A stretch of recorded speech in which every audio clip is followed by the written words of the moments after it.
νομίζω κάνει φοβερή δουλειά στην Ομόνοια. And we call taxi, and with Kilian, I opened the door behind, I put him in the taxi, and I close the door, and I want to go inside, and Kilian go out there. You're gonna get someone messaging you afterwards saying, "Why did you mention me?" Hey, fuck them.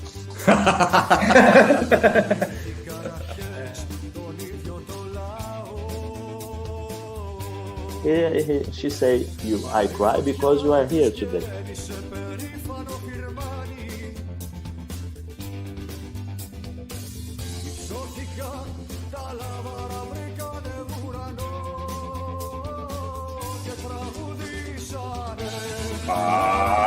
Πάμε σιλά καμουθιά, βρεγά,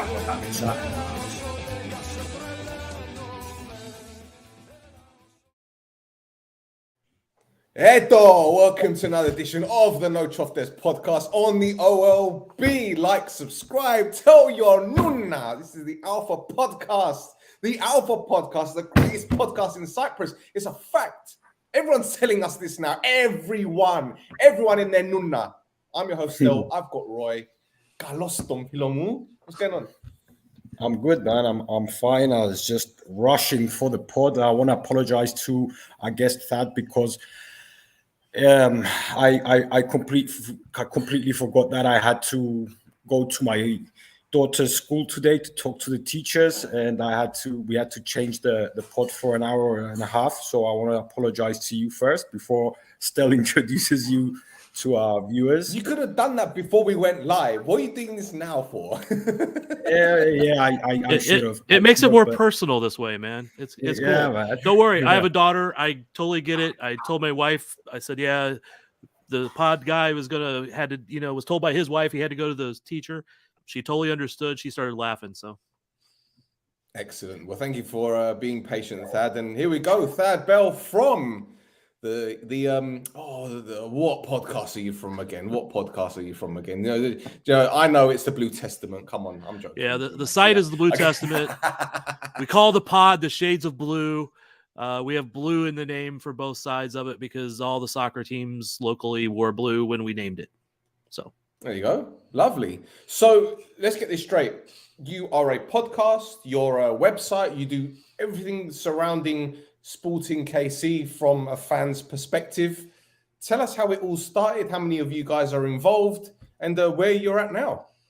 Okay, well, I'm gonna go way back, at least as far, from our perspective, right? Kansas City was MLS started in 1996. Kansas City was one of the original teams called the Kansas City Wiz, then changed their name to Kansas City Wizards, and then in 2011 they rebranded to Sporting Kansas City because the owners didn't like the old name and they wanted a fresh start. I have been a season ticket holder since day one. I still have season tickets, but right now I'm considered media, so I photograph the games. I go to the press conferences, all that good stuff. A couple of us just love talking about soccer, so we started a really, really terrible podcast like 10 years ago, like recorded on a little voice recorder, then just put online. It was terrible. We keep advancing every year, keep getting a little better, get people actually sometimes know what they're doing. There's 3 of us regularly host the podcast now with a rotating cast of others coming in. On the website, we have probably a dozen different people that contribute. Some a lot, some semi-regularly, and some hardly ever. But was that a quick wrap up? That's a long and short of it. Great, no, that's brilliant. That's brilliant. So how do you what do you usually talk about on your podcast? Do you have like match reviews, previews? Do you have a podcast every time something important happens to the club, or like how do you approach the pod generally? We try to have at least one a week, so that can. A lot of it will depend on when we can get together, because we used to go. We actually, one of our guys worked in a radio station, and we would sneak in the radio station at night and use their studios to record the pod. He no longer works there, so we're upping our home game now. So we have a board and all that stuff. We still want to get in person because, like, doing this stuff is great when you have to, but being in person where you can like reach across and smack somebody is a lot better. Well, we have a little bit of a problem when it comes to that because I'm Right. in London. These guys are in Cyprus, so it's a 4.5 hour plane journey, and I'm not going to go all the way there just to slap them. I might go to the beach first, but then I'll slap them. Yeah. But there's two of them against one of me. I can't compete. So. Yeah, I would just go to the beach too. So Yeah. So Thad, do you come from a sporting background? Did you play football yourself when you were younger? a little bit. I grew up in St. Louis, which is across the state from Kansas City. Huge soccer background there. If you go all the way back to the 1950 World Cup, where the U.S. actually won a game, beat England. 1-0, yeah. Yeah, big deal. Half the team came from St. Louis. So it was half the team came from St. Louis, half the team came from New York. The one really talented guy was from Haiti who snuck in. But I grew up with soccer always around because of that. So where I grew up a little bit out in the country where not a lot of opportunities, but had a guy at school that started a team. I played for a few years, just didn't have a lot of opportunity. I was kind of really poor and it was just not as available where I was at, even though it was in the region.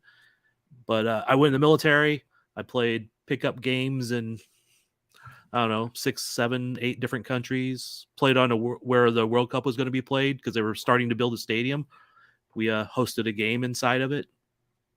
Kind of a lot of weird things like that, but always played. When I got out of the military, went back home. All of my brother's kids were playing, my nieces, and I was always helping shuffle them around. It kind of got me re-involved, and that's how it went. Excellent. So you do a lot of photography. Is that on behalf of the club as well as the website? No, I've done a little bit of work for the club. Every once in a while, they have a team photographer. So pretty much I do it as a freelancer for our site, our site is one of a chain of sites, like SB Nation. I've heard of them. I've heard about them. They've got numerous other websites as well within that umbrella, haven't they? Yeah, they have a site for every MLS team. They have a site for a lot of the bigger European clubs, all the American sports, baseball, football, hockey, all that stuff. So they have a site that's individually catered to that. And a few years ago, they came to me because I had just a blog, and I had a pretty good reputation for being honest and my, not sending out rumors that were bullshit. So they came to me to help build the credibility of it. And when I took it over, I'm like, yeah, I'll do it, but I'll do it on my own terms. We will cover whatever team I feel like covering, as long as I can somehow tie it to Kansas City. It won't be just the MLS team. So I've covered the women's team, indoor soccer. I don't know if you guys have ever even seen that. Minor league teams, college teams, high school teams when I feel like it. So. Excellent. So you're an all-rounder, as they say. I love the game, no matter Swiss what Army level it's knife. played. Swiss Army knife. I could do almost anything at some point. Sometimes better than others, but Brilliant. Well, I know there's a lot of articles on the website, and I know you guys do the podcast as well. And I heard some of it today, especially when you're talking about Marino Johnny's, who we'll touch on in just a moment. But in terms of your relationship with Sporting, Casey, is there a relationship there with you guys? Oh yeah, they're all their media relations guys are pretty good people. I was actually just texting one of them earlier. I said, hey, you want me to ask a question about Johnny's? See if they had something that they wanted to know. I was like, I'll find out if he speaks any English. And they go, oh, yeah, we know he speaks some English. He's not fluent, but he speaks at least some. So, yeah, it's a pretty good relationship between us and the media guys. I mean, they kind of favor the newspaper at times, the local newspaper. But I would say we're, one of their second favorites. So in terms of trying to remain impartial, because the reason why I'm getting to this is because Roy and I have been doing this podcast together for just over a year now, I'd say. It's been about a year because was it October, November last year? November last year, yeah. So it's been a little over a year, not even a year and a half. And we approach things different to a lot of supporters, Thad. See, you probably get this a lot. In fact, it probably happens in the United States, or you have a certain set of supporters who aren't happy about anything. Yep. The team could win, but there's a complaint about something. The team could sign a good player, and there's a complaint about something. There's always and in Cyprus, it happens a lot. It happens a lot. It's part of the culture, and it's not it doesn't just happen with Omonoia. It happens with all the other teams as well. But we approach things different. We try to be as positive as we possibly can, but at the same time, we don't like sitting on the fence, and we try to be as impartial as possible. Now, we've said a few things that perhaps have gone against the grain, that may have upset a few people, especially some people at the club, some players especially, but we actually have a good relationship with a lot of the players anyway. So when we are critical, we never get personal anyway, because that's not our thing. We're in our 40s. Right. We're grown-ass men. Do you know what I mean? So we don't need to get personal with the players. But when it comes to being constructive with our criticism, we believe that we do that well. Now, with you guys, have you ever had I wouldn't say an altercation, but a little bit of an incident with the club, or they've had to pull you to one side and say, right, guys, we don't like what you've said? And if so, has that changed anything for you? I will say yes. For the most part, it's been pretty good, but I kind of took over another website a couple years ago. We merged, if you want to say, and I basically brought in all their writers. One of them was, I'm going to give you a couple different examples here, but one of them was very much a super fan. They went to the away games, and they tried to get in the same hotel the players stayed at. They tried to be at the bus when they were headed to the game, and they were just a super fan. They were more stalker than they never wrote. They hardly ever wrote anything. And what like they did was Stan, terrible. like Stan. Oh man, it's so eventually I just said, bye, you're gone. We've had people on our site write very critical articles, and yeah, it doesn't make the media guys happy. And they've hey, you guys are being too critical. And I'm like, this is this person's opinion, right? I might have a different opinion. We have a 10, 12 people, whatever, writing on the site at different times. We have different opinions, right? In general, I try to keep us positive, but honest. So if they had a bad game, they had a bad game. If a player is not playing well, they don't play well. We want them to win. We want them to be successful. We're all fans of the team. That's why we're here. We're not paid a whole lot to do this, right? Some of us get a little money from SB Nation. Some don't. Some of us get some money from the podcast. Some don't. But it's not a lot in any case. So we do this because we want to grow the game, because we're passionate about the game. So yes, to answer your question, sometimes they've said, hey, you guys are being too critical, but it's usually more about one person, one article, that sort of thing. What is the mentality of the fans in general? Because obviously you are more invested and you like the game. It's, correct me if I'm wrong, but football is not the most popular sport in the States. No. There's American football, there's baseball, there's NBA. So I was curious to see how what is the general mentality, or if it changes according to the teams or the states, or if they just consider football as less of a sport. I don't know if that's the right way to put it, because in Cyprus it can become very toxic. It's for some people, football is more than their life, more than their families. Their teams are they so I was wondering generally how are people in the, do you have a warm atmosphere? Do you have in the stands, do you have the ultras? Do you have people singing through the games? Do you have hooligans in the stands or stuff like that?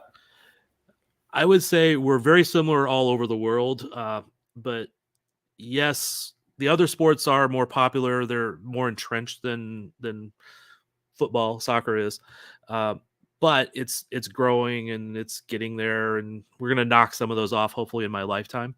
But going into the atmosphere of approach this a couple different ways, so I apologize, but yes, there will always be fans that think the team is always wrong, terrible, no matter, they can win 95% of their games.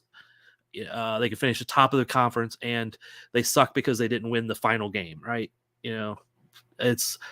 There's always a hashtag fire Vermees. Vermees is the head coach, the technical director, everything. There's always a hashtag. If they go on a 3-game losing streak, it's fire him, right?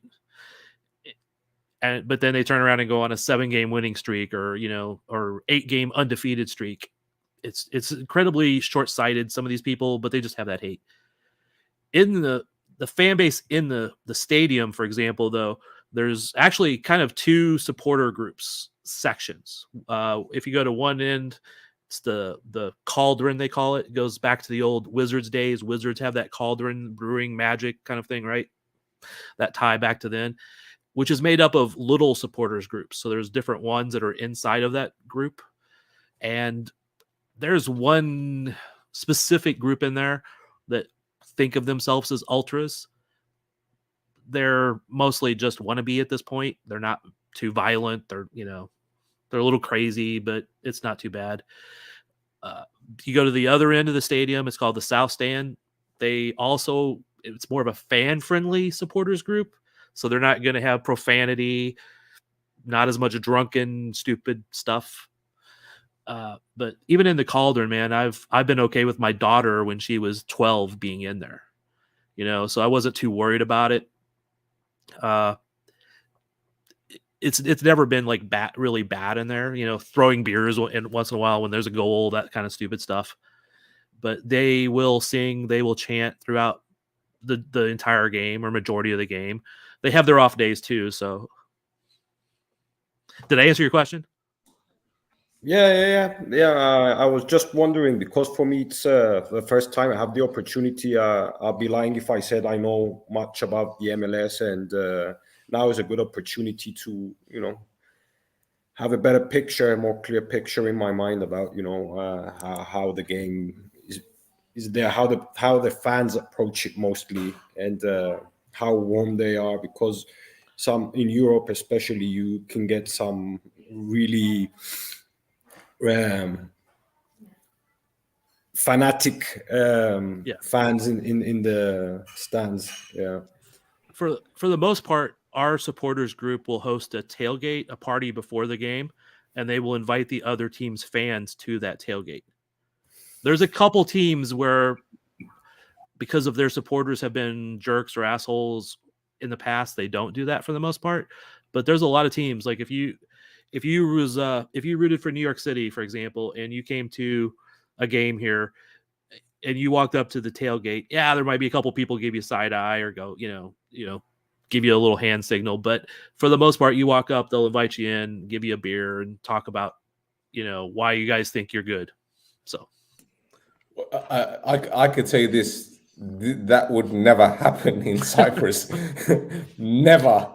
Absolutely never. Was it last season, Roy, when Ireland Apollon fans were fighting in the streets, and one of them, they trapped wasn't it Apollon trapped the Isle fans in their supporters hut, and they threw a Molotov bomb in there. They just it's a different And the thing is, in Cyprus, most people are related in some shape or form. There might be like distant cousins or distant second cousins or distant relatives, and you go to work and your neighbor is there, but he supports another team. But it's really crazy, and it's also not just with the cities; it's political as well at times. It's in Cyprus, it's not very, even though the last few years it's become a little bit better, because there's a fan card now that you have to present before you enter the stadium, and almost all the ultras and the fanatics from all the clubs said no to that card because they didn't want. They wanted to hide their identities. That's why. Yeah, right. Before, you just buy a ticket at the gate. There was no security. You just buy a ticket, so you don't know who's going into the stadium. But now there's a fan card with your name, your address, your passport number, everything. Yeah. And they can say no to you and keep you out. Yeah, that's. I look, for the most part, I hate being like having to show an ID to do stuff. But in that kind of stuff, I wouldn't be able to go to the game, and you want to be able to hate the other team for 90 minutes, and after that 90 minutes. You want to be able to say, "Hey, we beat you," or we'll get you next time. At least that's my point of view, man. Yeah. It doesn't have to get to that The, level. the thing is, I think because in the United States, you've got a lot of clubs that are new, so they don't have many, many years of history. Like Omonoia, we're like, what, 70 odd years old, 72 years old, Roy? 1948 were formed? 48. 48. Yeah. That was 74 years. No, 74 years. And our rivals, well, there's a lot of history between us and them. And it isn't just football, it's politics. There's a lot involved. So Yeah. it's very difficult to have that kind of, how can I put it, relationship. Whereas you guys, you might play NYCFC and you'll be like, okay, well, you've had a few years of history, but there isn't any real rivalry there. There's nothing malicious. But when Omonoia play up well, something's always going to happen. Whether it be on the field, off the field, it's just, and it's not just with these two teams. There's other teams as well in Cyprus. And as Roy said, it's a small island. There's a million people on the island, and everyone is related to each other or friends with each other in some way, shape, or form. But you're still going to see people fighting. It's crazy. It's absolutely crazy. Yeah, no, don't get me wrong. It does happen to a certain extent, but even in the other sports, which have been around for 100 years, baseball, NFL, that sort of thing, there's always been like a team, a fan base that would be the ones who were always the problem. Mm-hmm. Oakland Raiders in the NFL, their fan base was horrendous. Certain teams would throw batteries at Santa Claus on the field, during a kickoff. I mean, it's terrible. But for the most part, it's not like that most of the time, right? So it's, I've gotten harassed going to games, away games, wearing stuff, but it's usually not violent. It is because some people in the soccer world see that in the rest of the world, and they try to emulate that now. But it's not that bad. Like I said, there's a couple clubs that the supporters group won't want to hang out with their fans, but for the most part, it's most of them they're okay with. Roy, do you want to tell Thad about what happened to Grigori earlier on, and the club had to put €100,000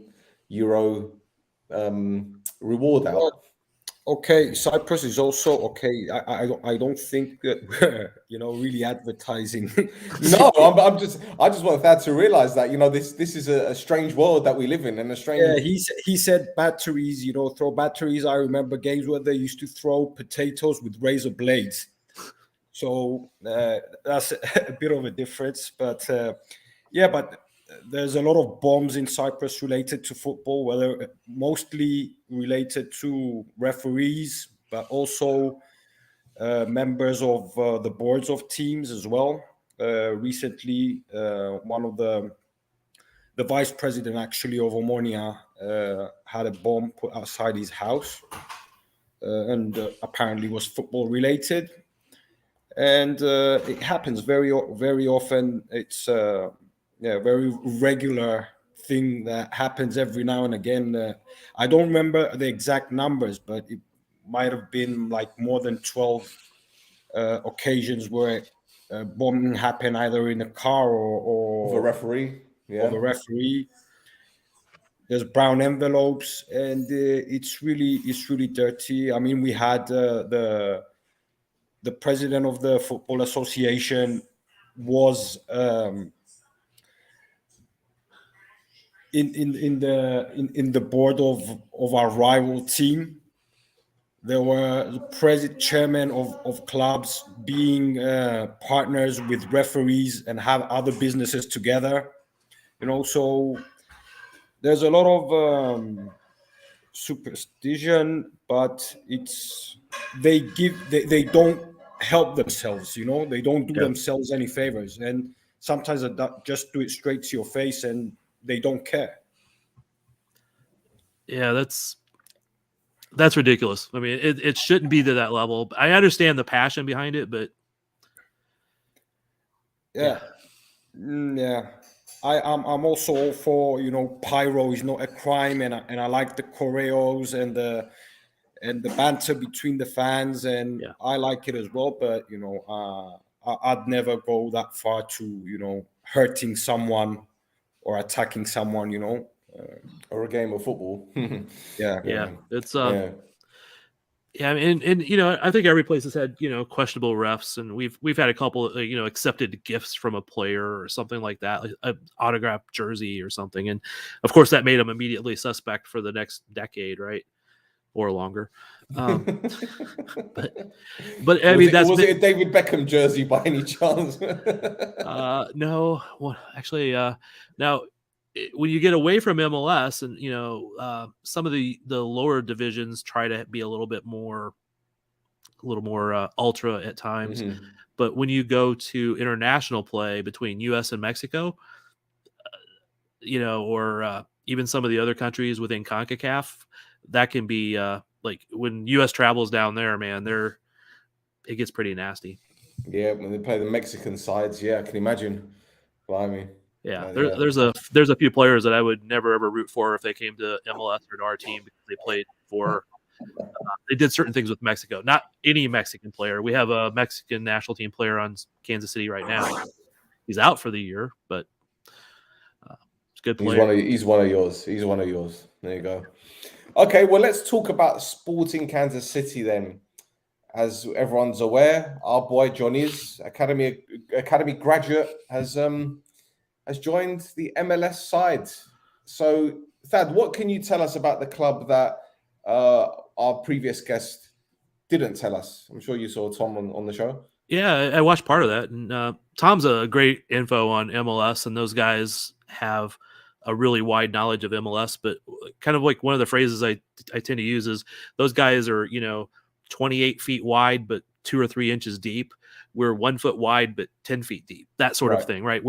We dive into this one club, and you can ask me about other clubs, and I'll know them 1 inch deep, right? So, think about Kansas City.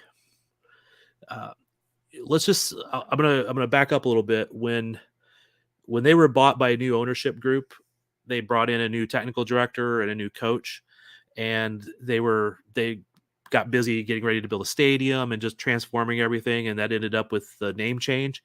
But the technical director was Peter Vermees, and he was a former player when Kansas City won the Cup back in 2000.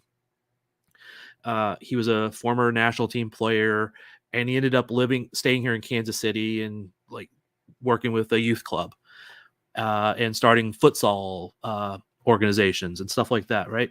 So anyway, when they came in, they made him the technical director. The coach they brought in was an up-and-coming coach who ended up terribly sucking for the most part, and now he's not coaching. Inspirational story, but not a great coach. But anyway, Vermees ended up being forced to take it over for the remainder of that season. He did all right. They gave it to him for the next season, and he has been there since then.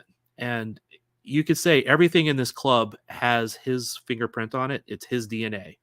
And the super hardworking, super detailed guy that made him a great national team player, made him a great MLS player, also leads him to be a very good technical director, sporting director, general manager, whatever term you want to use, but also the manager, right? So he's out there every day. He knows everything involved in his club from the top to the bottom.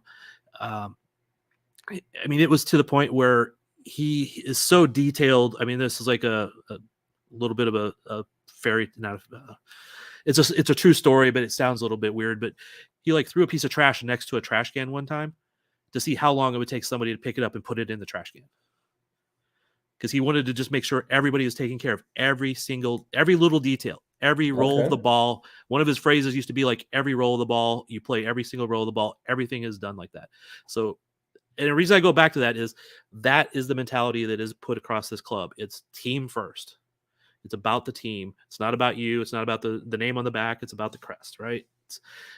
They have 4 core values. I'd be lying if I was going to repeat them right now, but one of them is team first. So it's that mentality that goes from top to bottom. They will play some version of a 4-3-3 pretty much 99.9% of the time. If they don't, it's because too many injuries someplace force something really weird. But he'll move guys around a lot of times. And he played in the Netherlands when he was a player, wasn't he? Yep. Yeah. He's his father was Hungarian. Yeah. Left during some of the issues with the communists there. He's played in Hungary. He's played in Netherlands. He's gotten a lot of his coaching philosophy from some of that, total football kind of thing, but the newer version, I guess you want to call it. He will typically play a team that's high pressing. Again, they can't high press every single game with the weather that we have. People will die, but it will typically he wants the team he wants the team to know you play the mid block right now, but when one person high presses, everybody goes. He wants everybody to be in that total sync. There's no two guys go and the rest don't. It's all or nothing. Right. What else do you want to know? Well, how do you think our boy will fit in? Because as you're probably aware by now, he's the only Cypriot player to have gone to play in MLS. Yep. And it's a big deal for us. And as I've said on numerous occasions, it opens so many windows or doors for us, because not only does it add the spotlight onto Cypriot footballers, and I'm sure Roy will attest to this, it's a big deal for us. It's a huge deal for us. We have numerous players breaking through our academy, not just Tzionis, got Loizo, Asimenos, Hambo, etc., etc. And Tzionis moving to MLS, especially Kansas, it gives other players hope, not just Omonoia, but also for other clubs as well. Yeah, and I think that's it's if you watch anything in the football world, it's like things go in cycles, right? So I would not be surprised if he has even remote success that you see 5 or 10 guys get taken out of there in the next 2 years. You know what I mean? It would not surprise me at all. He has to have at least that little bit of success, though, or at least give the hint of it, and I think he will. I've only seen highlights. I actually have a game pulled up over here that I'm going to watch later, but haven't got a chance to. But from what I've seen of the highlights, from what I've talked to you, he's quick. He's, hardworking. Will get back on defense, which, that's a Vermees thing, obviously. Nobody gets to just chill out up top. Oh no, he doesn't know the meaning of stopping this boy. He's up and down like a yo-yo, Yeah, he's explosive. He's very explosive. He's fast. He's built his upper body. He started playing first team football about 4 years ago. So he was just over 16 and a half when he got his opportunity with a Greek manager that we had on the pod, Yannis Anastasiou. He was the first to believe in him. Actually, there was also Jesper Fredberg, the Danish technical director that we had for our academy. We had him also on the show. We're name dropping now, but they spoke about Marinos to some extent, and they believed that they're capable of moving to a better league. And Marinos, especially Marinos Tzionis, he had his first team football with Yannis Anastasiou, and then the next year, which was the first with Mr. Berg on the bench, he suffered an injury that kept him out. And in that period, he also, when he recovered, he was working on his upper body strength, the understanding of the game. Tactically, Berg expected, because his first year, Berg didn't make a lot of changes in the team because he wanted them to adapt to the style of play he wanted. So he had a smaller roster of players, like 14, maybe 15 players top. So Marinos didn't have so many opportunities in his first season with Berg, but that made him work even harder. He remained humble. And then last year, when he did have his opportunity, he was one of the most important players. Clutch player. Clutch, like they say in the States. People say that 2 of his goals were probably the most important to lead us to the title, even though, yeah? Yeah, but it wasn't just that. I think he finished the season with, was it 7 goals at Stel? 7 goals, yeah. He was scored against Garmi Odessa away. It was maybe 2 against Buffalo. Yeah. Yes, and he had like 4 or 5 assists.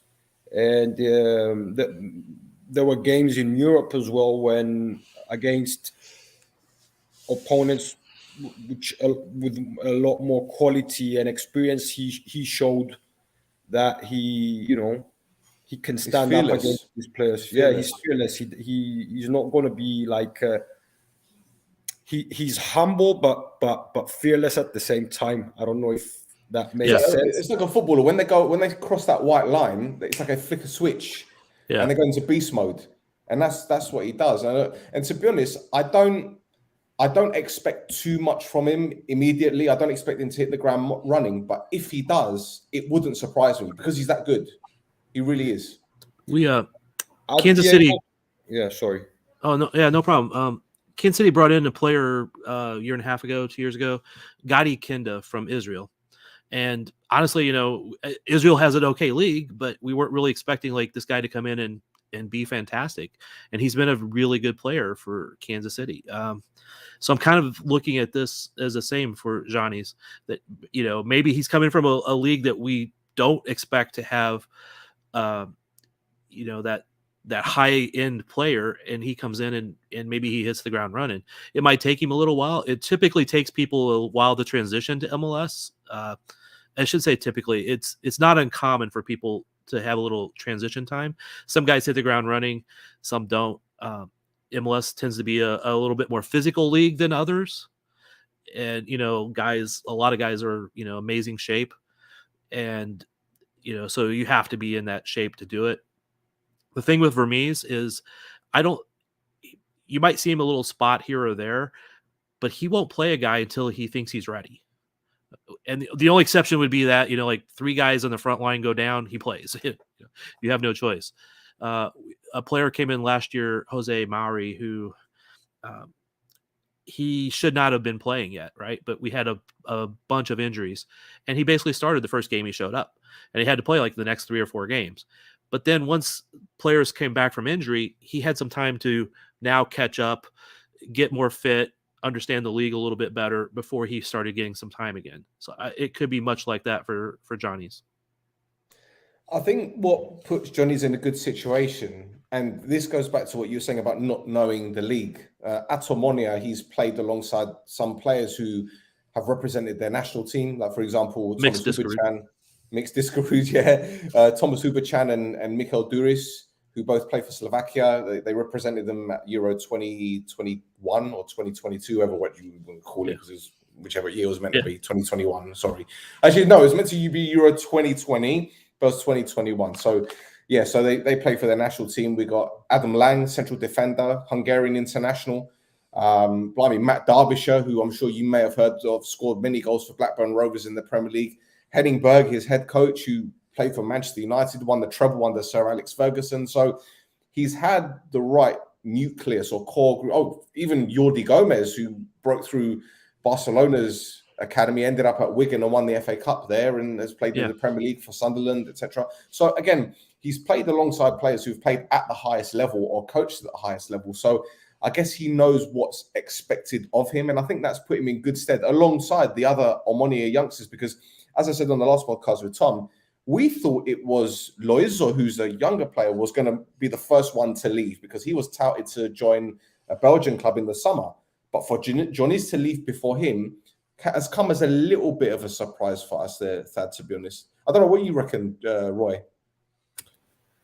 Okay, to be honest, I always thought that because of the introduction I made earlier about Tzionis and how he started playing for the first team 4 years ago, Tzionis was a bit different, but I think as a player, Tzionis is a more complete player than Loizos. Like Loizos maybe is more talented, more gifted. He's got God's gift when it comes to his skill and his talent. He's a bit more flashy, but Tzionis worked for it. And the fact that when he started playing football, Omonoia wasn't doing that well. He didn't have all the lights on him, Whereas Loizos when he turned up, we won the league, and all the bright lights and the fireworks were on him. And I think I think this year for Loizos is a year where it's going to help him grow more as a player, even though people are thinking that he's not having the best season this far. It's a learning experience. I think Marinos has reached to a point. When I say Marinos, I mean Tzionis, Tad, because we call him with a small name. So I think Marinos is a more complete player, even though at the beginning of this season he also suffered from COVID, and he missed the preseason, and the season he started on very slowly. He wasn't playing a lot of games, and it was, I'd say, after just mid-December, maybe early December, up until now, he was back in his top form. He started playing really well. You could see he was more confident. Because his psychology also dropped a little bit at the beginning. But all in all, because your question was still, I think that Marinos is more ready for the move. But the thing is, I don't know the level of the MLS, so I can just speak generally about the time that he might need to adapt to the game, the physicality, and all of that. Because we also, as a pod, whenever we want to, for example, if someone's being critical of a foreign player coming to Cyprus, we always say it's the language barrier, it can be the religion, the traditions, the weather, whether you got your family there, restaurants, food, entertainment, everything. It's so. I know that Marinos comes from again a humble family. He's gonna need the help, obviously, for being a Cypriot boy going to the States, which is a very big difference. So, but if he has people taking care of him, and he doesn't feel homesick, and he concentrates on his football, he's a good student. He can soak up a lot of things, and he's going to come there and he's going to work his ass off, and that's for sure. That's what I think. Yeah, I think Ali Tross has received a lot of messages from Omonoia fans saying take care of the kid. Yeah, and Ali is a great person too. She is now the sideline reporter for Sporting Kansas City, and also play-by-play for the women's team, the NWSL team that's here. But she actually, when she moved to Kansas City, she started writing for our site. So we have a pathway to the pros there also. You go, see. That other player you were talking about, what was his age? Loizos. Yeah, he's 2 years younger than he's 18 now. But when he started, he was also the first season he was like 16. Last year 17. Yeah. So he's 18 now this year. But he was close to a move to Belgium, and we didn't agree on the fee, and so we kept him here. I'm reading some of the comments on the Facebook and on the live chat. And the live chat. I'll bring one up there. Let's go here. How many Kansas City players get transferred to European leagues? Some. we actually Vicenza, didn't they? Was it Venezia? Was it Venezia? Venezia. Yeah. I don't say that right. But Gianluca Busio, who came through the Sporting Academy, went there for I think it was I don't want to lie, but it was like $6.5 million, but with incentives it goes to like 10.5, and then 20% sell-on fee. And what's funny is in MLS, like, we were touting him because I've watched him since he was actually the day he came to Kansas City to check out the academy. He's not from Kansas City. He's from the East Coast. I actually met him. And then, when he was like looking there and he liked it, and they made the move over and stayed with the host family and all this type of stuff, started playing for the academy, and I kept hearing about how good he was, and I'd watch him. He's like he's a guy who, like, every step of the way, the better the team was, the better he played. So like when he was with MLS, he wasn't always getting a ton of respect. Like, oh, he's not strong enough. He doesn't play enough defense. Sporting moved him to the 6th spot, and he's a defensive midfielder. And all of a sudden they're playing better. He could play the 6 spot, he could play the 8, he can play a 10, he can play a wing and all that type of stuff. But he wasn't getting all this respect. And all of a sudden people are like, wow, he's really taken off now that he's moved to Serie A. No, he was this good here. You just weren't noticing him because we're not the big East Coast, West Coast clubs, right?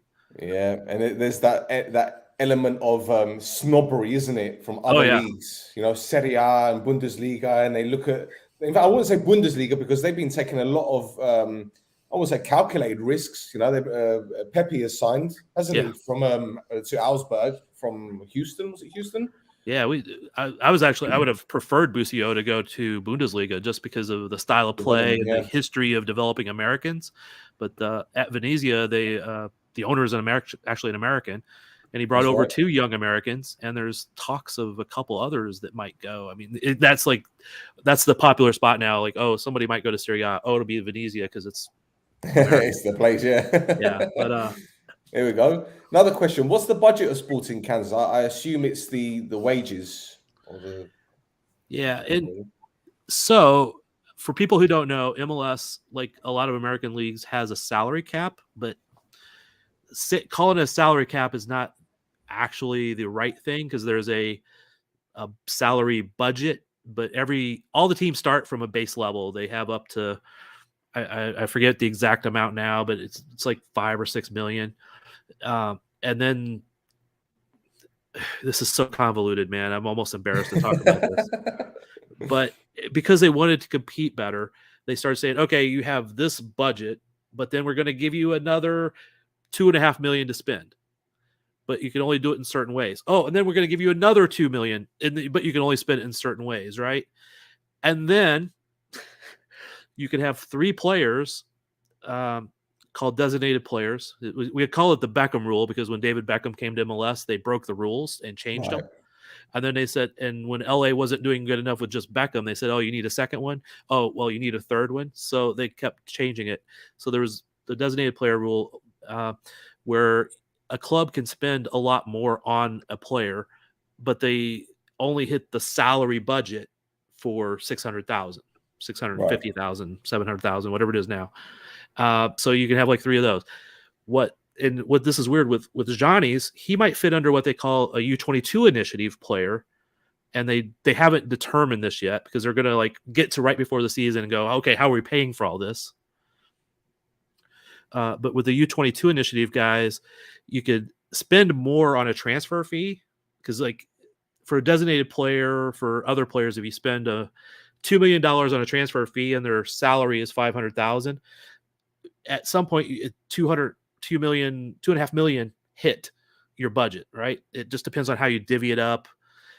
You can use allocation money, the extra money they give you, to buy salaries down so they fit into your cap.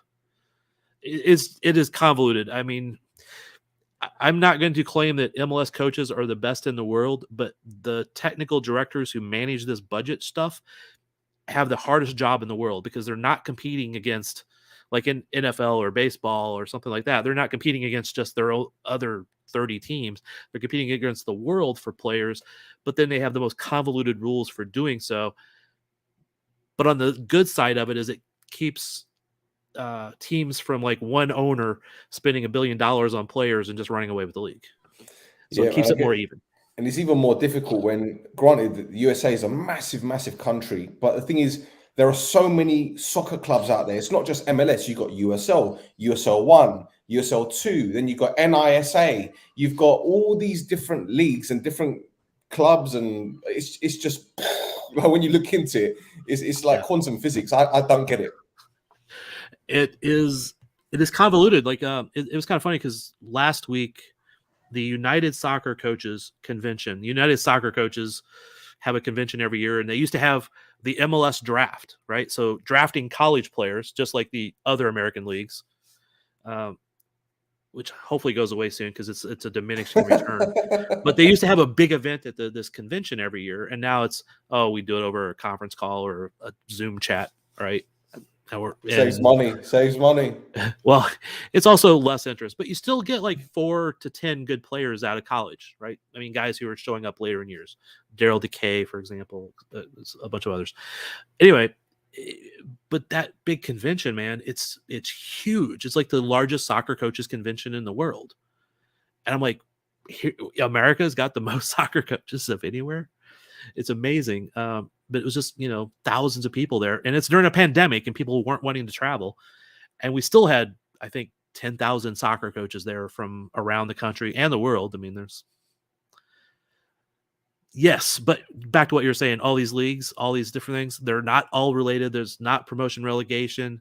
They're not even in the same pyramid or chain or line. And it is crazy because I was talking to guys who were coaching, like one of my daughter's coaches, coaching her when she was 13, is now coaching a professional team that is 5th division women's league, 4th division women's league, something like that. And I'm like, there's people don't even know they exist. Yeah, it's difficult to stay on top of it. But listen, the women's game is huge out there, especially with the success of the United States women's team. And we won't go into the salary issue, and because that's another conversation for another show. But we got some questions here from the viewers. Where is it? Come here, you. How many fans go to the home games? What's the usual attendance? Pre or post COVID, I guess. Well, sold out attendance is 18,500, and they went on something like 100-game sellout streak. That's brilliant. And then had a little run of bad form, and like a lot of other events going on, other big teams in the area playing in other sports. I think that was when they finally dropped under, and then of course pandemic. But last year we went back to having sellouts even with pandemic. So lovely. There's a question here. Which was the highest paid gel in Kansas? What is it? That's all. Gel, and how much? We mean player. Maybe it's a typo. The highest paid player at the club, I'm guessing. Sure, we'll go with that. It's actually the player that's out for a year. No. Alan Pulido, Mexican national team player. He's a borderline Mexican national team player, but he was tearing it up in Mexico for a couple years, and he's one of those designated player spots that I was talking about earlier, where they went out and spent like $9.5 million on him and salary to bring him in. Excellent. There's one here. We're asking the questions because we will start watching and supporting Kansas. See, right? So I need to buy a jersey. Straight up. Yeah. Actually, one of the PR guys I was talking to earlier today said, "I wonder how many followers from Cyprus we're going to get." I said, "I've heard it's going to be a lot." So, yeah, you probably get a few thousand. Don't forget, we're the most hated team in Cyprus as well, aren't we? Right? We're the most loved but the most hated. It was like 12 years ago they signed a player from India, Sunil Chetri. He was like the Indian national team greatest player ever, right? Like tons of goals, like Messi level of goals for the Indian national team. And he actually was very, very talented, but I watched him at practice and he got in a couple games. We had a friendly with Manchester United back in 2010. And I think he got on the field for a few minutes, and that was like all of India erupted. And by the way, we beat Manchester United while we were a man down. Look at that. But do you think there's a chance that there might be a friendly between Omonoia and Sporting KC sometime? Because sometimes you do see these transfers that happen. One club faces the other one in a friendly game, and you think that might happen? I would love it. The one problem with MLS the last few years is it got so congested because of, especially for Kansas City, who the more success you have, the more congested your fixtures are, right? So the Open Cup, U.S. Open Cup, I'm not sure if you have an equivalent there, but I know in England you do. It's essentially every club from amateur through pro enters into it at some level. Oh, you mean like the FA Cup where everyone just plays? Yeah. No, we don't have that. So, mind you, what about the Gibber or the Coca-Cola Cup? When does everyone compete in it? Because I've seen second division teams play. First and second division teams. Yeah, so it's just first and second. Sorry, that's that. Yeah, no problem. But between that, CONCACAF Champions League, now they're having Nations League. or I forget what You they're got the calling it. Leagues Cup, don't you? Is it the Yeah, Leagues Leagues Cup? Cup. Yeah. With the So Mexican sides. Yeah. yeah, but that's actually not as. I think I saw you talking about it at one point, maybe. But there's CONCACAF Champions League, and that would be, in theory, the top 4 teams out of MLS. But it's again convoluted. MLS Cup winner, typically the runner-up, the conference winner, the one with the best record. So the Supporter Shield, a Canadian team that basically beat nobody to get there, Mexican teams, Honduran teams, etc. But then you have the Leagues Cup, which is like the next 4 American teams and the next 4 Mexican teams. So that's a little better, more interesting competition there, because the best Mexican team is almost always going to be better. Has always been, probably will be for a little while longer, better than the best MLS team just because of the money. Brilliant. We've just seen this comment here. Big up, I'm a Kairat fan. They're from Kazakhstan. I remember watching your video with Paul Ainsworth. He said that Kairat versus Omonoia will be in Astana. He got the information wrong. I enjoy your content. I'm glad I subscribed. Kazakhstan. Look at this, man. Steve, is that his name? Steve, you need to send me your address. I'll send you a No Chofters shirt, man. I need to send him one. He'll be the only person in Kazakhstan wearing it, but he'll deserve it. He will deserve it. That's it, man. Question here, Thad. Tony Taylor is an American that played for Omonoia in the past. There were big expectations, but unfortunately he didn't deliver. What are your thoughts on this player and how he compares to Tzionis? I don't know if you've ever heard of him. I do not know him by that name, so I apologize. I will look him up and figure out who you're talking about, and then I'll make that comparison, man. I'll get back to you about that. You can relay my answer at a future pod. Fantastic. Del Nero's on fire. Here we go. What can we expect in MLS for Sporting Kansas? I mean, for the finishing place. I think he means the playoffs, because you guys finished 4th in your division, didn't you? If I'm not mistaken. Yeah, 3rd or 4th. Yeah, but we were like 1st right up to the last weekend. Wow, it was craziness. And that's always that thing about playoffs versus regulation battles. And I get that people love promotion regulation.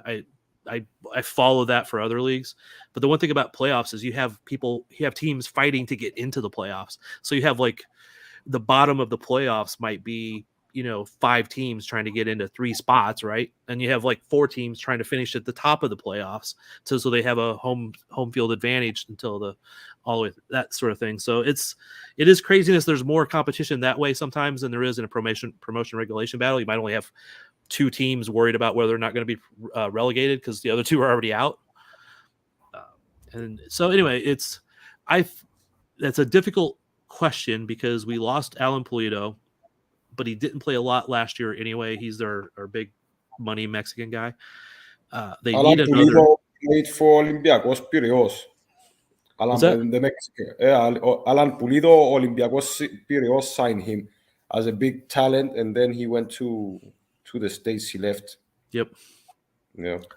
Well, because when he played in Mexico, he was tearing it up for a while. Without him, but he didn't play a lot last year anyway. So we still need another 9 center forward striker guy.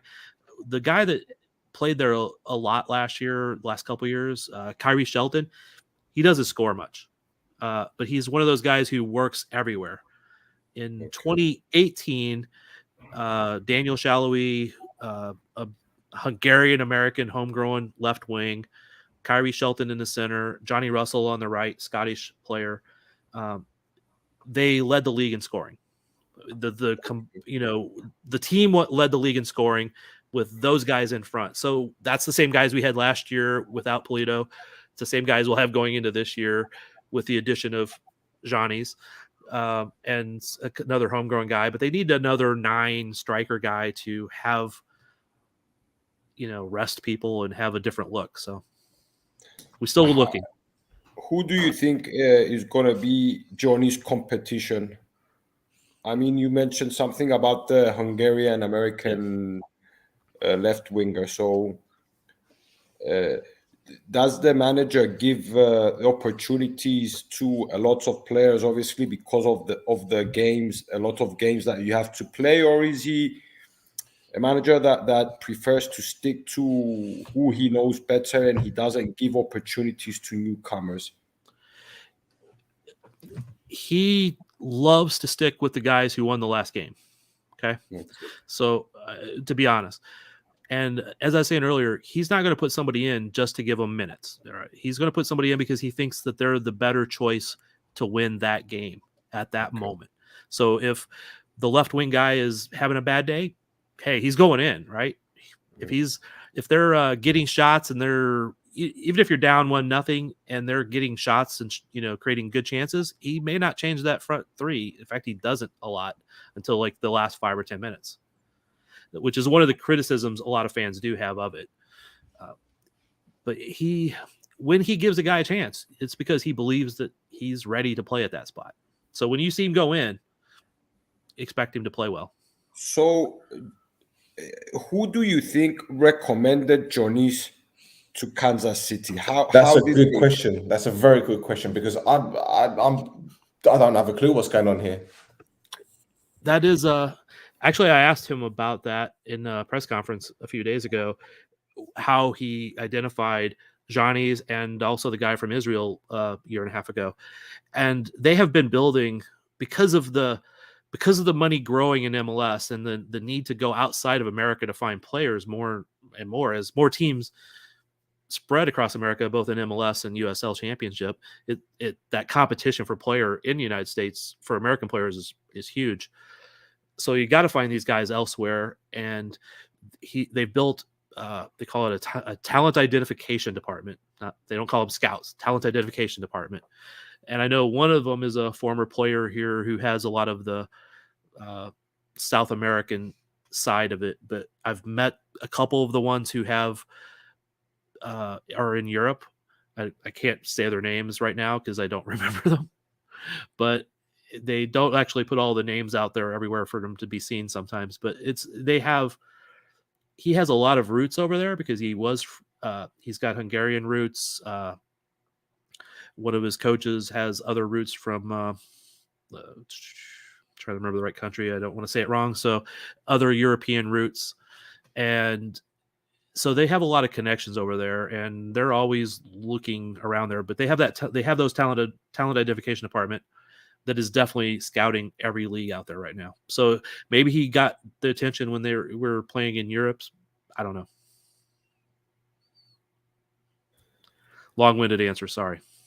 No. It was it's good to know, because it's really weird. I mean, obviously Europe is in our neighborhood, so it would make a lot more sense if a European team signed him. But a team, I thought that maybe it had to do a little bit with the owner of Omonoia, who is Cypriot, who works in New York in the States, and I thought that maybe he had something to do with it as well. Obviously, he didn't work as an agent too, but maybe he spoke to a few people and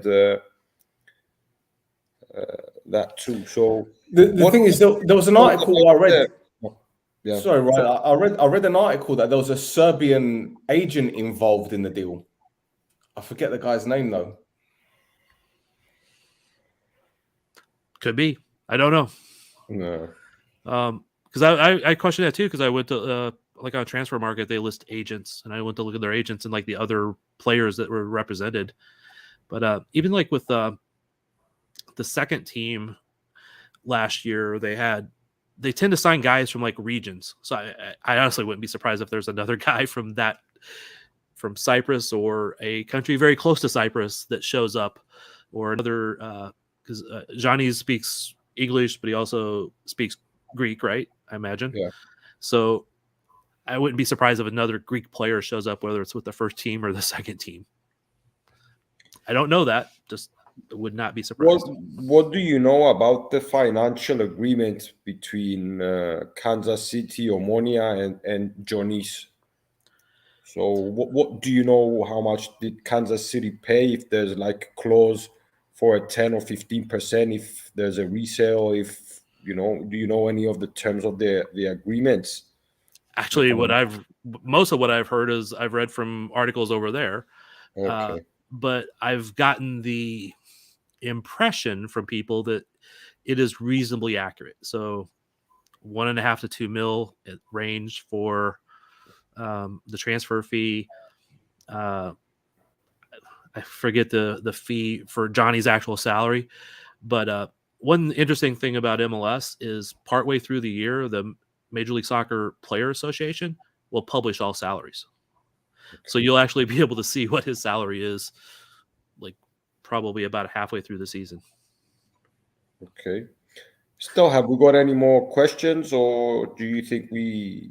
No, does Thad have any questions to ask us about Tzionis? Where's Yeah, I mean, manners? Sorry.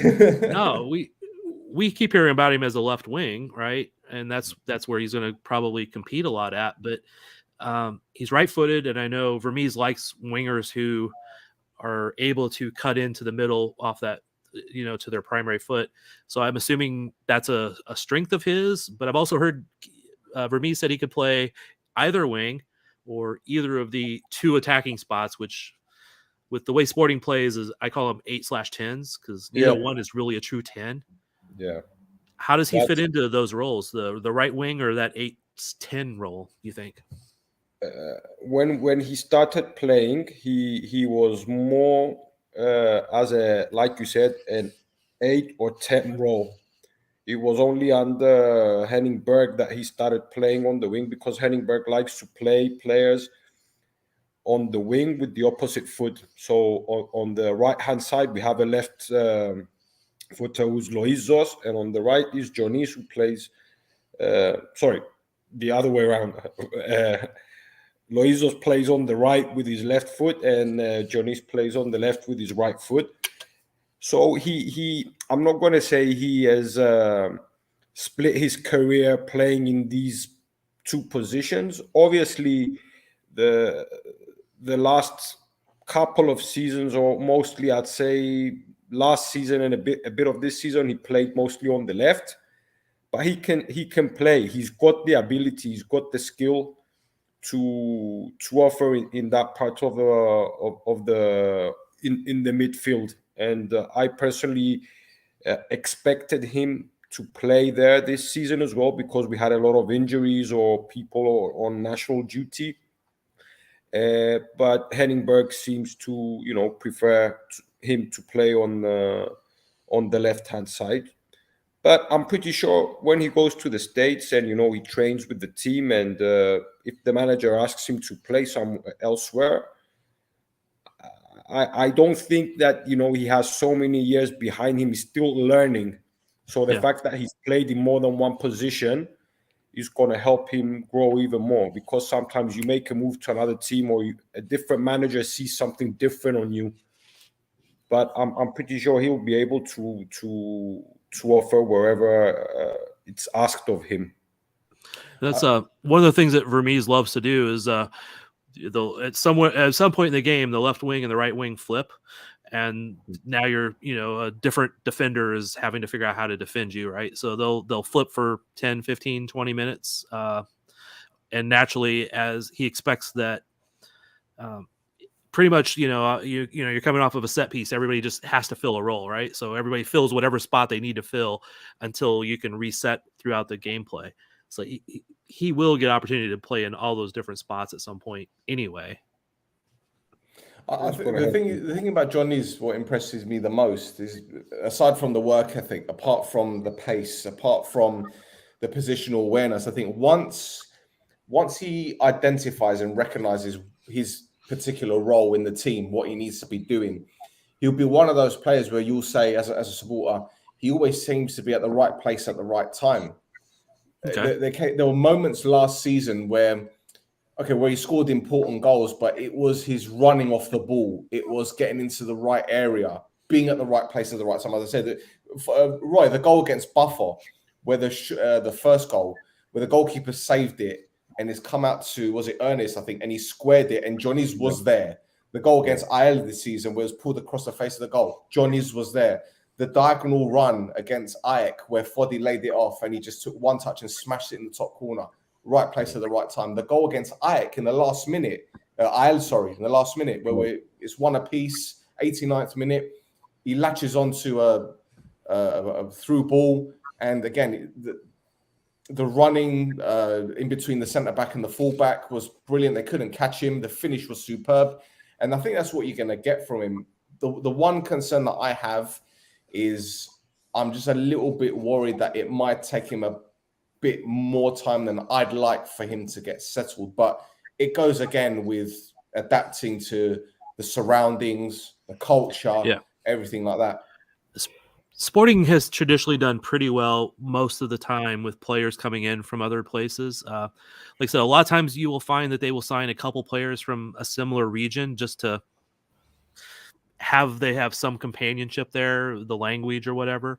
But they also have a dedicated person, and I mean a department, I guess. But one person I know specifically who will make sure that will do their best to help them integrate into the community. You know, if it's like finding restaurants or finding a store that sells food that, you know, that they would be used to, or getting them into a church community or whatever it is, right? They will do their best. So I don't know how big of a Cypriot community we have here. I know we have a Greek community. I just don't know about the Cypriot. And again, I apologize for not knowing. No. If it's pretty tied, if right? If it's a Greek community, then it's fine. He'll be all right. Okay. He'll be fine. He'll be fine. You know, I've traveled a lot around the world, but I don't know everywhere. No, it's fine, mate. It's fine. And which actually, that was one of the things I was going to tell you is always try to refer to it as Kansas City, not Kansas. Kansas City, yeah. Because it's two states, one big city, and these going back many, many years to the American Civil War, the two states were on opposite sides. So there was like lots of hatred. So like when you refer to one without it being the city, sometimes people get weird about it. Right. So the team that won NFL a couple years ago, where are they from? They're on the Missouri side of Kansas City. So they're the ones that you don't like. Well, no, I live on the Missouri side. Okay. But it just becomes like weirdness when like people, hey, that's not how we're called, you know, because they don't represent a state, they represent a city. Right. So the city is called Kansas City, even though there's a Kansas City, Missouri, there's a Kansas City, Kansas. Okay. It's weird. Right. So SKC come from which part? Well, for most of their life, they played on the Missouri side and practiced on the Missouri side. Now they play on the Kansas side and practice on the Kansas side, but their two team and their academy practices on the Missouri side at their old spot. See, that initial reaction when you were about to explain is the same reaction I give when people ask me, why do you call yourself Cypriot, not Greek? Yeah, which is why I was trying to be cautious of how I said stuff, man. See, there are so many parallels, so many parallels between SKC and Omonoia. It's unbelievable. You know, so many parallels. It's amazing.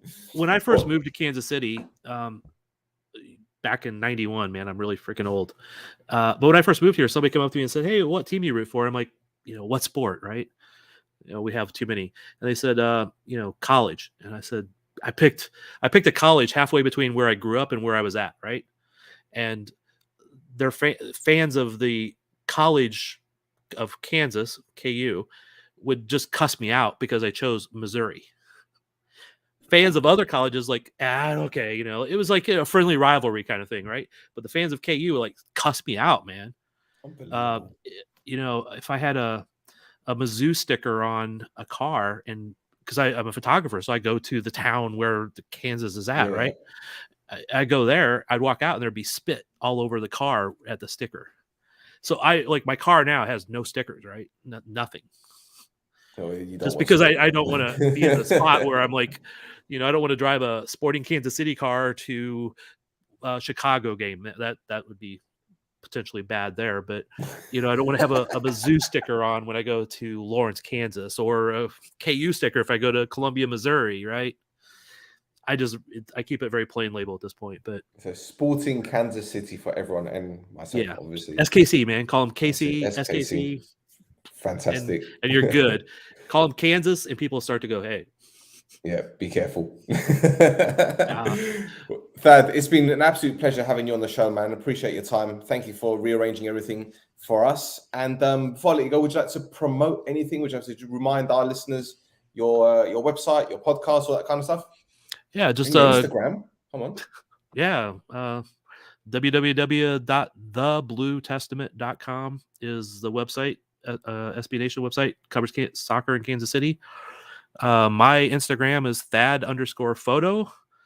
My Twitter is, I think, the back post. I don't tweet myself, man. It's all there. It's all there. I'll put it in the what's it called? The synopsis section, or whatever you want to call it. There you go. There you go. I started a blog a long time ago called backpost.net because I wanted to cover soccer and hockey, and it was like a perfect thing to cover both. So brilliant. Well, thanks again for your time, mate. Roy, he's had his Gelmbira. He's happy. He's happy like a pig in shit, you know. Yeah, and I'm just drinking tea, man. So yeah, I'm having my beer, man. But Love yeah, I don't blame you. thanks a lot, Thad.